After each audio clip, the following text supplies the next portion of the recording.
প্রায় ৪০ দিনের রক্তক্ষয়ী যুদ্ধ, তারপর যুদ্ধবিরতি। যুক্তরাষ্ট্র আর ইসরায়েল দাবি করেছিল ইরানকে শেষ করে দেওয়া হয়েছে, কিন্তু এখন খোদ মার্কিন গোয়েন্দা তথ্যই বলছে ভিন্ন গল্প।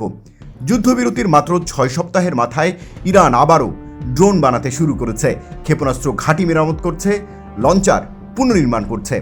প্রত্যাশার তুলনায় অনেক বেশি দ্রুত গতিতে। ওয়াশিংটনের হিসেব মিলছে না, কারণ ইরানকে তারা যতটা দুর্বল ভেবেছিল, ইরান ততটা দুর্বল ছিলই না।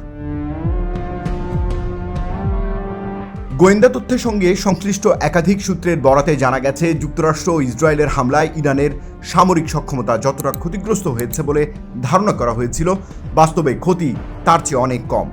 এক মার্কিন কর্মকর্তা স্বীকার করেছেন, গোয়েন্দা সংস্থাগুলো যে সময়সীমা অনুমান করেছিল, ইরান তার চেয়েও দ্রুত পুনর্গঠন করছে। ফলে মাত্র ৬ মাসের মধ্যেই পূর্ণমাত্রার ড্রোন হামলার সক্ষমতা ফিরে পেতে পারে তেহরান। কিন্তু কিভাবে এত দ্রুত? রাশিয়া ও চীনের সহায়তা এখানে বড় ভূমিকা রেখেছে।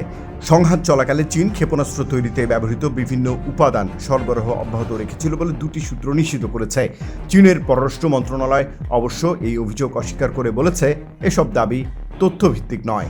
কিন্তু গোয়েন্দা তথ্য বলছে, ইরানের কিছু প্রতিরক্ষা অবকাঠামো আদৌ পুরোপুরি ধ্বংস হয়নি। শূন্য থেকে শুরু করতে হচ্ছে না বলেই পুনর্গঠন এত দ্রুত। মার্কিন গোয়েন্দা তথ্যে উঠে এসেছে আরও উদ্বেগজনক চিত্র। যুক্তরাষ্ট্রের হামলার পরও ইরানের প্রায় ২/৩ ক্ষেপণাস্ত্র লঞ্চার অক্ষতই রয়েছে। হাজার হাজার ড্রোন এখনও সক্রিয়, যা মোট সক্ষমতার প্রায় ৫০%। আর উপকূলীয় ক্রুজ ক্ষেপণাস্ত্রের বড় অংশই অক্ষত। এই ক্রুজ ক্ষেপণাস্ত্রগুলো হরমুজ প্রণালীতে জাহাজ চলাচলের জন্য সরাসরি হুমকি। ফলে একটা বিরাট প্রশ্ন উঠে আসছে। মার্কিন কংগ্রেসের হাউস আর্মড সার্ভিসেস কমিটির শুনানিতে সেন্টকম প্রধান অ্যাডমিরাল ব্র্যান্ড কুপার দাবি করেছিলেন, অপারেশন এপিক ফিউরি ইরানের প্রতিরক্ষা সক্ষমতার প্রায় ৯০% ধ্বংস করেছে। পুনর্গঠনে বছরের পর বছর সময় লাগবে। কিন্তু গোয়েন্দা তথ্য বলছে একেবারে উল্টো কথা। ক্ষতি পুনর্গঠনের সময়সীমা কয়েক বছর নয়, কয়েক মাস।